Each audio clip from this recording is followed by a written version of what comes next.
안녕하세요. 크리스천 영상학교로 연한 심목사입니다. 오늘은 성령께서 명령하시는 4가지 기도 제목이라는 제목으로 생각해 볼게요.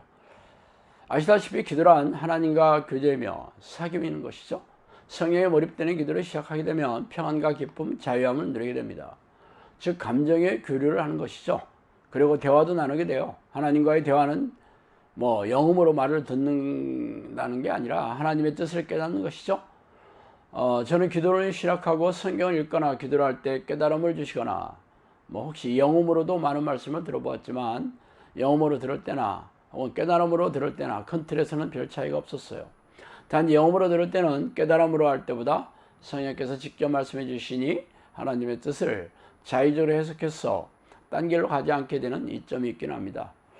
지금 하나님께서 보내주신 이들에게 영양식을 공급하는 그런 자리에 있다 보니까 더 조심스럽게 이 하나님의 말씀을 가르치는 것도 사실이에요.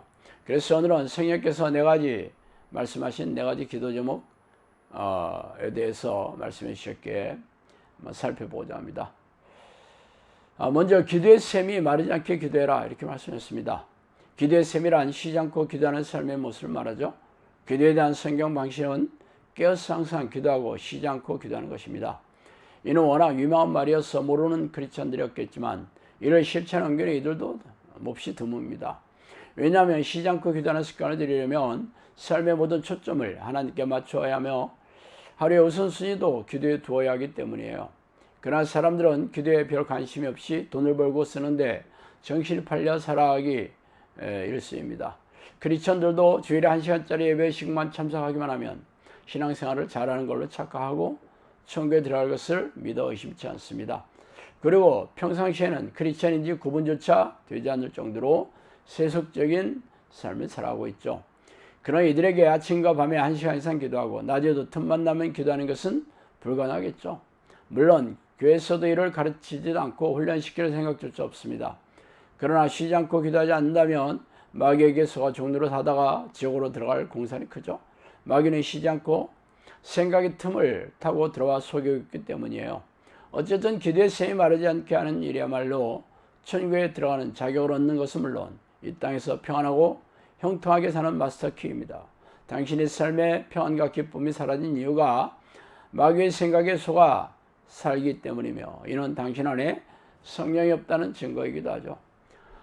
두 번째로 자복하고 회개할 마음을 달라고 기도하라 이렇게 말씀했어요. 자복하고 회개한다는 것은 자신의 죄를 하나님 앞에 드러내고 잘못을 용서해달라는 뜻이죠. 알다시피 죄란 하나님이 싫어하는 생각과 마음, 말과 행동을 총칭하며 사실 하나님의 뜻에 불순종하는 걸 말합니다. 예수를 믿고 교회에 나와 십자가의 보혈로 죄와 용서를 받고 사는 하나님의 백성들이 할지라도 타락한 옛사람의 몸을 지니고 있는 한 탐욕과 방탕을 추구하지 않은 죄성에서 자유롭지 못해요. 그래서 조금이라도 방치하면 하나님이 싫어하는 불순종의 죄를 짓게 됩니다.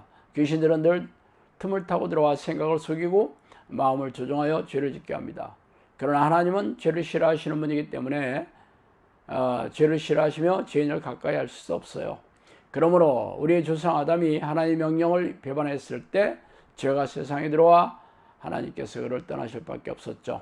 그의 죄로 인해 사람들의 삶과 영혼이 끔찍한 고통 속에서 신음하며 울부짖게 되었어요. 그래서 하나님의 아들이신 예수 그리스도를 보내셔서 인류의 죄를 대신하여 십자가 희생당하심으로 구원의 길을 열어주셨죠. 그래서 우리는 날마다 예수 십자가 보혈을 의지하며 지은 죄를 회개하여야 하나님의 은혜를 받고 그분과 동행하는 삶을 살 수 있습니다. 그렇다면 기도할 때마다 알고 짓고 혹은 모르고 지은 죄까지 자복하고 회개하며 십자가의 보혈로 용서해달라고 요청해야겠죠. 회개의 기도가 없다면 성령이 개입하시지 않으십니다. 아니 개입할 수도 없죠. 하나님은 거룩하신 분으로 죄를 가까이 하실 수가 없기 때문이에요. 그러므로 우리는 일상의 삶에서 죄를 짓지 않으려고 애써야 하며 또 싸워야 하며 또 기도할 때마다 회개하고 죄 용서를 요청해야 성령과 동행하는 삶을 살 수 있습니다. 자, 세 번째, 시험에 빠지지 않게 기도해라 이렇게 말씀했습니다. 시험이란 말은 죄의 또 다른 명칭이죠. 사탄의 이름이 시험하는 자인 이유이기도 해요. 그래서 예수님은 주기도문에서 시험에 들지 말게 해달라는 기도를 가르치셨습니다. 시험에 들다라는 말은 죄의 덫에 걸려 든다는 뜻이에요. 죄를 짓게 만드는 게 사탄이죠. 사탄은 죄를 추구하고 추구자 하는 사람의 그 죄성인 본성을 간파하고 속이고 들어와 죄를 짓게 부추기고 있습니다. 그래서 대부분의 사람들은 이를 깨닫지 못하고 죄를 짓는 것이죠. 시험에 든다는 의미는 불행한 삶에 빠진다는 뜻과 동일합니다. 즉 불행한 삶은 고통스럽게 살아야 한다는 것이죠. 사탄은 사람들에게 죄의 덫을 놓고 걸려들게 만들어 죄를 짓게 하고 죄책감이 들게 하며 미움, 시기, 증오, 음란, 싸움, 분열, 분노, 술 취함, 불경건, 절도, 살인 등에 부추겨서 이렇게 죄를 짓게 하고 하나님을 떠나게 하고 영혼과 생명을 사냥하여 지옥으로 끌고 갈 동반자를 모으고 있습니다. 그러므로 예수를 믿고 성경에서 하나님의 뜻을 깨달았다 할지라도 영혼과 생명을 사냥하는 덫인 죄를 짓지 않으려고 피 터지게 싸우지 않는다면 결국 지옥으로 갈 수밖에 없겠죠.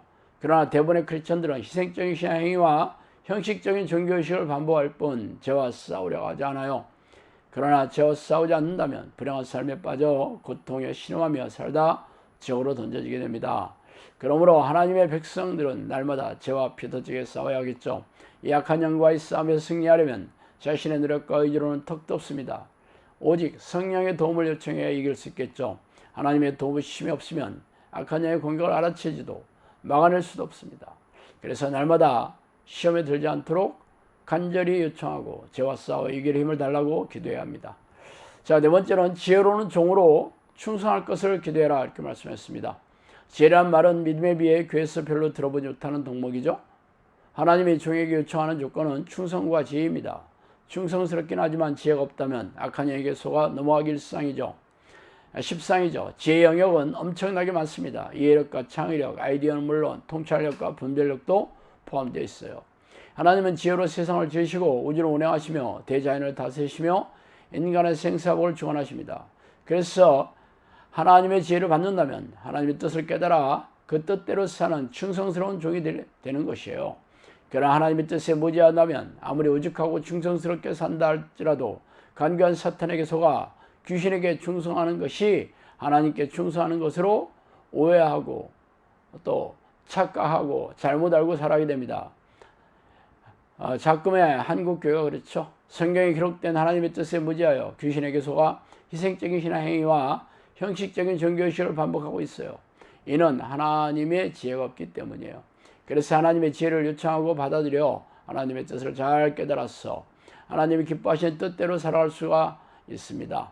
그러나 아쉽게도 현대교회에서는 하나님의 뜻을 아는 지혜가 없음에도 땅을 치고 통곡하지 않아요. 그렇게 성경은 우리에게 하나님의 지혜를 구하라고 거듭하여 요청하고 있죠.